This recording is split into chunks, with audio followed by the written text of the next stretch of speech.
How does the Ruben Amorim decision, first of all, how does that sit with you, 24 hours or so on? Yeah, I thought after the press conference at Leeds United, I thought that he was in trouble. I thought after the Wolves' performance and the fans staying at the end to boo en masse, I thought there was, the sort of clouds were circling after that point. But then obviously after the press conference, it was plainly obvious that, sorry, before the Leeds game, wasn't it? Or was it after the Leeds game? I can't even think now. It was after the Leeds game. That was basically sort of, I think the writing was on the wall. What did surprise me, I thought they might leave him in for a couple of weeks just to work things out. But I thought he was done after the Leeds press conference. When you take on your bosses in any single job in the world, you're likely to lose your job pretty quickly. So I don't know if you know any more than us on this next part of the solution for Manchester United, Gary, but what we're sort of hearing is that they're looking for an interim now to take them till the summer when there'll be a permanent appointment made. So on that basis, has Darren Fletcher basically got tonight, and maybe the cup game at the weekend as well, to show that he should be one of those under consideration? Yeah, I mean, I think that they've got to bring someone in, I think, who's done it before. I think that what they can't do is imagine that this is going to go well. I was put in a football club for 4 months and told to sort of steer the ship to shore for the rest of the season. It doesn't quite work like that. And Manchester United have had a very challenging experience with Ralph Rangnick. It went well last time they put Ole Gunnar Solskjaer in.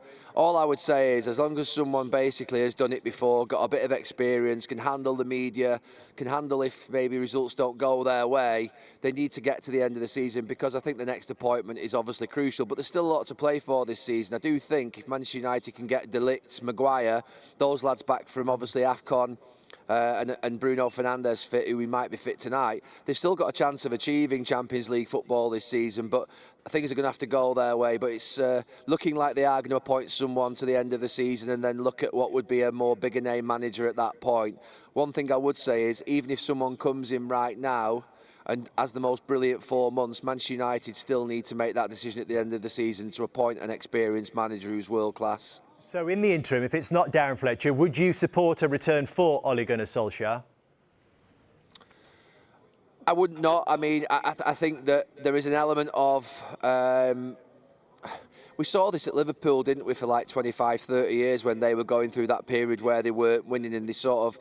You almost go through cycles whereby, and United have done this for 12 years now, they put Ryan in charge 10 years ago, then Ole came in charge, and you go back to the old boys, and then you go for a new one, then you go for a more... And it's almost like a cycle, it's almost like a movie that we've all seen before.